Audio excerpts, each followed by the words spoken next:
Bonjour et bienvenue à cette nouvelle vidéo.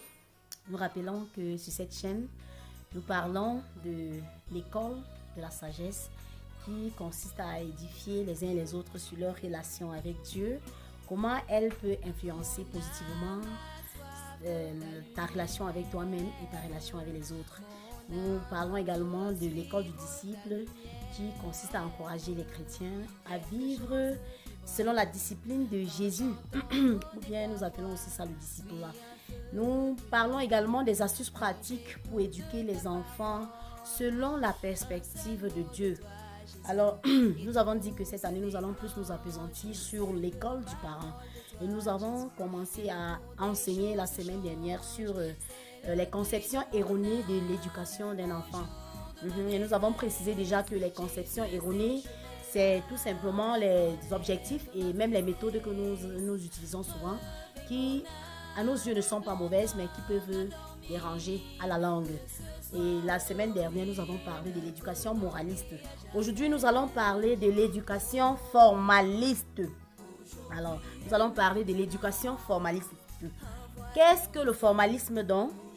Le formalisme est la tendance de faire des choses pour la forme, pour remplir les formalités, pour se contenter ou contenter les autres d'avoir fait. Oui, faire les choses juste pour se contenter ou bien pour contenter les autres d'avoir fait. Nous allons voir la conséquence directe du formalisme dans la vie d'un individu, c'est l'échec. Même si parfois ça ne vient pas trop, en fait on ne voit pas l'échec de manière flagrante. Quand tu pries de manière formaliste, la prière n'est pas exaucée. Quand tu pars à l'église par formalisme, ta vie n'est pas transformée. Quand tu lis les Écritures, quand tu lis la Bible par formalité, tu ne les comprends pas. Quand tu sers Dieu par formalisme, tu te plains sans cesse et tu n'es pas épanoui dans le service parce que tu le fais juste pour la forme, tu ne le fais vraiment pas de manière fondamentale. Lisons les Écritures pour voir un exemple typique de formalisme que le Seigneur Jésus nous a enseigné dans une parabole. La parabole de Luc 18, versets 9 à 14. Nous allons lire ça dans la version 8 secondes. Voilà ce qui est écrit dedans. Il dit encore cette parabole en vue de certaines personnes se persuadant qu'elles étaient justes et ne faisaient aucun cas des autres. Deux hommes montèrent au temple pour prier. L'un était pharisien et l'autre publicain. Le pharisien debout priait ainsi en lui-même. Ô Dieu, je te rends grâce de ce que je ne suis pas comme le reste des hommes, qui sont ravisseurs, injustes, adultères ou même comme ce publicain. Je jeûne 2 fois par semaine. Je donne la dîme de tous mes revenus. Le publicain, se tenant à distance, n'osait même pas lever les yeux au ciel. Mais il se frappait la poitrine en disant, « Ô Dieu, sois apaisé envers moi qui suis pécheur. » Je vous le dis, celui-ci descendit dans sa maison justifié plutôt que l'autre. Car quiconque se lève sera abaissé et celui qui s'abaisse sera élevé. Amen. Alors voilà un exemple typique de formalisme. Nous allons y relever quelques leçons, quelques remarques avant de voir maintenant les caractéristiques du parent formaliste et les conséquences sur l'éducation de l'enfant. Voici donc quelques remarques de la parabole que nous venons de lire. Le pharisien est formaliste. Il se croit juste. Il ne voit que les péchés des autres. Il cite tout le bien qu'il fait en détail. Il précise les choses qu'il a l'habitude de faire. Voilà. Et le publicain est non formaliste. Il voit ses propres péchés. Ça, c'est une autre remarque. Une autre leçon, c'est que le publicain est exaucé alors que le pharisien ne l'est pas. C'est là où nous comprenons que notre propre justice, ce n'est pas ça que Dieu veut voir. Dieu voudrait que quand nous nous approchons de lui, que nous ayons une attitude d'enfant, une attitude de quelqu'un qui est éprouvé, une attitude de quelqu'un qui reconnaît ses faiblesses, qui reconnaît ses limites, qui sait qu'il ne peut pas, mais que ce n'est qu'à travers Dieu qu'il peut faire quelque chose de sérieux. Donc voilà un peu ce que cette parabole nous enseigne. Ce n'est pas notre justice qui nous sauve, mais c'est la justice de Dieu qui l'a accomplie avec la mort de Jésus-Christ à la croix qui nous donne le succès sur les choses. Voilà comment le pharisien n'est pas exaucé alors que le publicain qui reconnaît qu'il est pécheur a été tout simplement exaucé.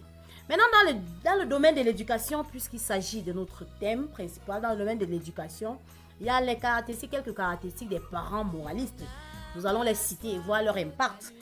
La première caractéristique, c'est que le parent moraliste est suiviste. Quand on dit suiviste, ça veut dire qu'il suit. C'est-à-dire qu'il fait des choses pour faire.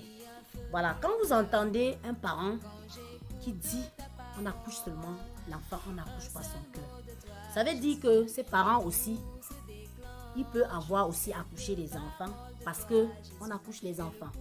Et maintenant, comment comprendre que Dieu qui se positionne pour nous donner les commandements chaque jour pour nos enfants, nous met dans la position où nous sommes obligés de dire on accouche seulement l'enfant, on n'accouche pas son cœur. Alors que le cœur de l'enfant est dans l'enfant. Comment comprendre cela? C'est tout simplement parce que parfois nous faisons des choses par suivisme. Même faire des enfants par suivisme. Les envoyer à l'école, les envoyer à l'église, les envoyer faire les cours de répétition. En fait, tout ça n'est pas mauvais. Tout cela n'est pas mauvais. Nous avons vu l'exemple de la mère de Moïse lorsque le pharaon a dit qu'elle aille jeter l'enfant. Quand on aille jeter les enfants au Nil, c'était pour les détruire. Mais qu'est-ce qu'elle a fait? Elle a mis l'enfant dans le panier avant de déposer au bord du Nil. Et cela a préservé la vie de l'enfant. Donc ça veut dire que elle s'est pas opposée à l'ordre du roi pharaon. Mais elle a utilisé une sagesse qui a préservé la vie de son enfant. De même aujourd'hui, il ne faudrait pas que nous, les parents, que nous faisons les enfants juste pour faire, que nous envoyons les enfants à l'école juste pour envoyer, que nous envoyons les enfants dans les médias, que nous laissons les enfants devant les médias, la télévision, devant les réseaux sociaux et tout, juste pour le faire. Sinon, c'est que la surprise va nous surprendre, comme les enfants aiment si bien le dire. Voilà, donc voilà ce que c'est que le suivisme. Faire les choses pour faire. On ne regarde pas le bien fondé. On ne regarde même pas les dangers de ça. Oui, parce que quel que soit en fait l'efficacité de quelque chose, il peut également avoir les dangers. C'est pour ça que quand on donne un médicament, on parle des effets sur un médicament. Quand on écrit la notice, on parle aussi des effets secondaires. Oui, nous devons pouvoir identifier ça pour mettre les garde-fous. Et c'est là où la sagesse de Dieu intervient. Quand il dit qu'il va nous donner dans Deutéronome 6 à 7, qu'il va chaque jour nous donner ses commandements pour que nous les inculquons à nos enfants à chaque instant. C'est là où la sagesse de Dieu commence. Voilà. Donc nous voyons que faire un enfant, c'est pas mauvais. Envoyer à l'école et tout ça là n'est pas mauvais. Mais seulement, ça peut déranger. Parce que nous avons déjà au moins entendu une fois les enfants qui ont été déroutés par la mauvaise compagnie. Les enfants que la télé détourne, la télévision détourne, les réseaux sociaux et ainsi de suite est devenu même encore plus grave aujourd'hui avec ces réseaux sociaux. Voilà. Donc, la deuxième chose aussi, la deuxième caractéristique, c'est que le parent formaliste est négligent. Vous voyez, quelqu'un qui fait les choses selon la forme, il le fait. À la rentrée comme ça, on va voir des parents qui ont déjà acheté tous les cahiers, les livres, payé la pension, acheté tout. C'est très bien. C'est bien d'être parent, en fait, de faire comme ça en tant que parent. C'est vraiment responsable. Sauf que, je vais préciser ici qu'il y a des enfants qui arrivent à l'école. Ils ont tous les livres, ils ne font jamais l'exercice. Ils ont tous les cahiers, mais ils n'écrivent pas les cours. Parfois, quand un enseignant insiste, ce sont les élèves qui rappellent que même les autres cours ne prennent pas. Vous voyez donc que si un parent prend la peine d'acheter toutes ces choses-là, et il n'a pas la possibilité, ou bien il ne met pas au moins à côté une seule fois par an, par semaine, autant pour moi, le temps pour regarder un peu si l'enfant la prend les notes, c'est tout simplement de la négligence. Et ça engendre aussi la négligence dans la vie de l'enfant. Ça fait que l'enfant est paresseux. Oui, il y a des moments où dans la classe, quand on insiste sur un enfant qui n'écrit pas, on dit que tous les autres cours, il fait comme ça. Tu insistes, dès qu'il commence à écrire, après, dès que tu te tournes, il arrête d'écrire. Donc, c'est parce qu'il sait qu'il n'y a pas de garde-fou à la maison. Et c'est là où j'ai dit qu'il y a une différence fondamentale entre l'éducation l'éducation scolaire et l'éducation familiale. Les deux là doivent se complémenter. Les deux là doivent se complémenter et même se compléter pour que l'équilibre de l'enfant soit vraiment ce qu'il faut. On envoie les enfants à répétition aussi. Parfois, on ne voit pas le résultat. Tout simplement parce que le parent n'a pas compris que les répétitions ne peuvent jamais remplacer le travail personnel.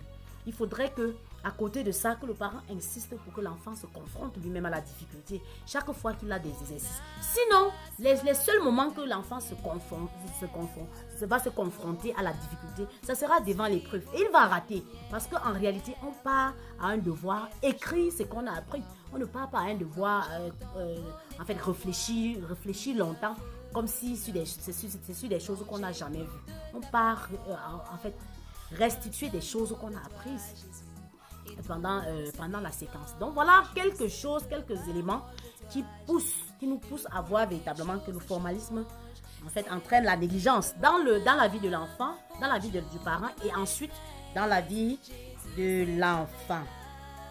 Voilà. Nous voyons également que le parent formaliste a tendance à se comparer aux autres. Voilà, c'est ici que nous allons un peu identifier. Nous allons parler de la théorie de la comparaison en psychologie sociale. Parce que toutes les comparaisons ne sont pas mauvaises. Nous avons vu comment le pharisien tout à l'heure se comparait à l'autre. Il n'a pas été exaucé. C'est parce que sa comparaison était mauvaise. Mais la théorie de la psychologie sociale va nous parler de la comparaison en général et nous donner dans quel cas la comparaison est bonne et dans quel cas la comparaison est mauvaise. Alors, le psychologue social Léon Festinger a développé pour la première fois la théorie de la comparaison sociale. Dans sa théorie, il relève 3 types de comparaisons. Il y a la comparaison ascendante qui consiste à faire quoi? À se comparer aux personnes qui nous dépassent.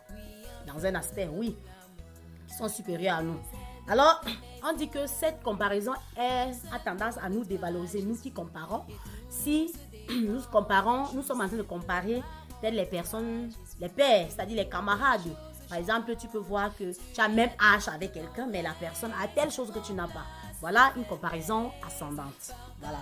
Il y a la comparaison descendante qui consiste à faire quoi? À se comparer aux personnes qui sont inférieures à nous.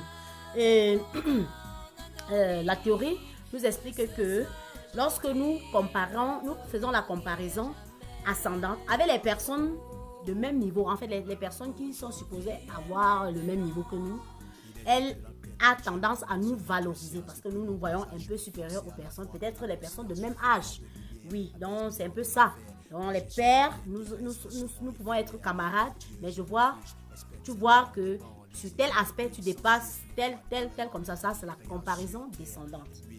Il y a également la comparaison latérale qui consiste à comparer les personnes semblables à soi. Voilà. La comparaison latérale, ça dit, tu dis par exemple que nous sommes des femmes, en fait, tu regardes les femmes, tu essayes de regarder les choses qui vous rassemblent, qui sont les points communs. Et on verra tout simplement que cette comparaison latérale, cette comparaison ascendante peut aussi consister à trouver la comparaison ascendante peut consister aussi à trouver les points communs avec des personnes supérieures. Dans ce cas, la comparaison ascendante devient tout simplement valorisante. Oui, parce qu'il peut arriver aussi que tu vois des personnes qui sont supérieures à toi, mais maintenant, tu vois des points communs, en fait des choses qui vous rassemblent, les points communs entre toi et des personnes qui sont supérieures à toi. Ça essaie aussi de te valoriser en tant que personne. Maintenant, nous allons tout simplement remarquer que la comparaison ascendante, normalement, a tendance à nous amener à l'effort. Si tu te rends compte que les personnes de ton âge ont fait telle chose que tu n'as pas encore pu faire, ça peut te bousculer, te pousser à faire plus d'efforts. Donc, ce n'est pas toujours mauvaise la comparaison. Et la comparaison descendante aussi peut t'amener à apprendre plus le contentement. Parce qu'il y a des moments où tu as envie d'arriver à un niveau.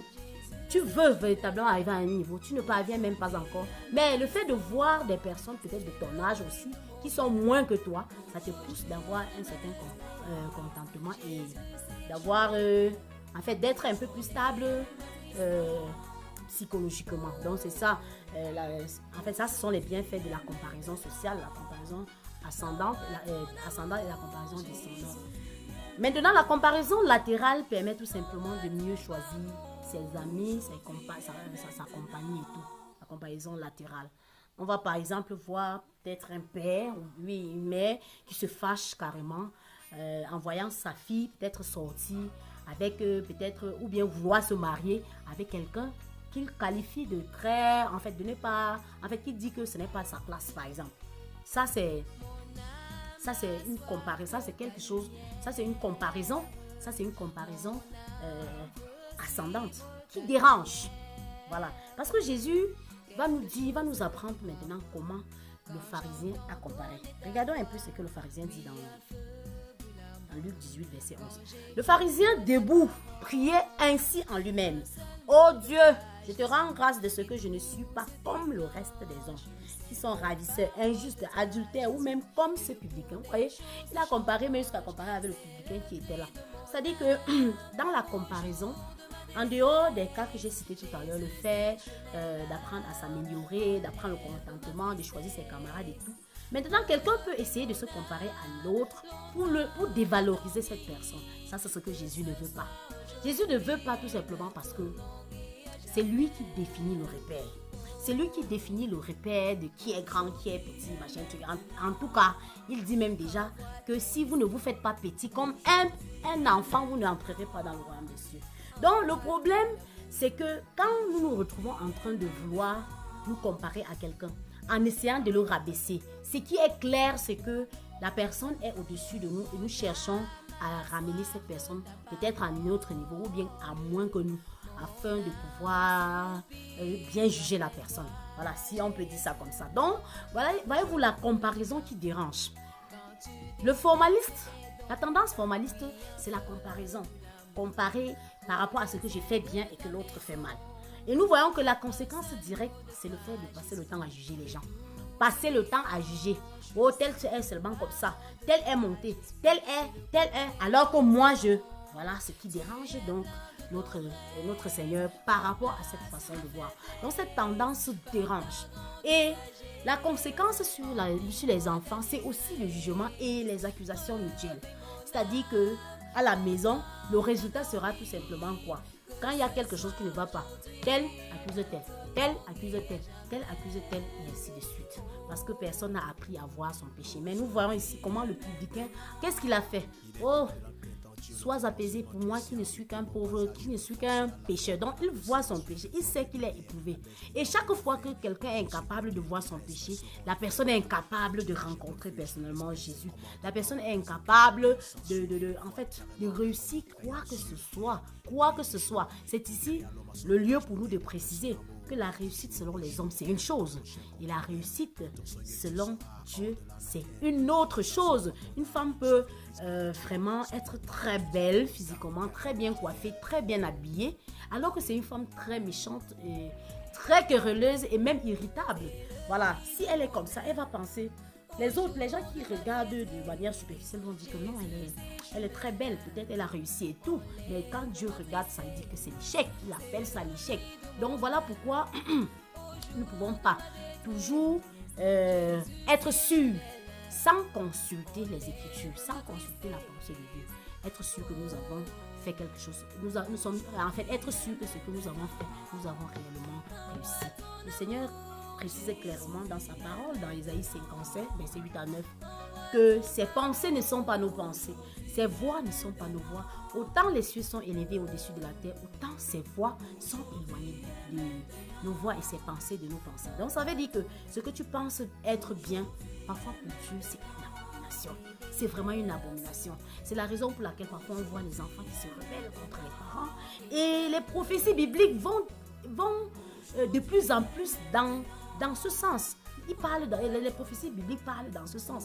Et dans la société, on est en train de voir également comment les enfants se soulèvent contre leurs parents, contre les éducateurs, contre les enseignants et ainsi de suite. Donc voilà en quelques mots ce que nous avons pu prendre en ce qui concerne l'éducation formaliste. Voilà. Si cela vous a intéressé, n'hésitez pas de liker, de partager, de vous abonner et intégrer notre groupe WhatsApp où nous partageons chaque lundi et mercredi en direct. Nous partageons avec vos questions aussi, les commentaires, oui, les commentaires, les questions. Vous pouvez poser des questions pour nous amener à mieux nous améliorer. Merci. Merci et d'ici à là, demeurez en paix et portez-vous bien. Soyez bénis.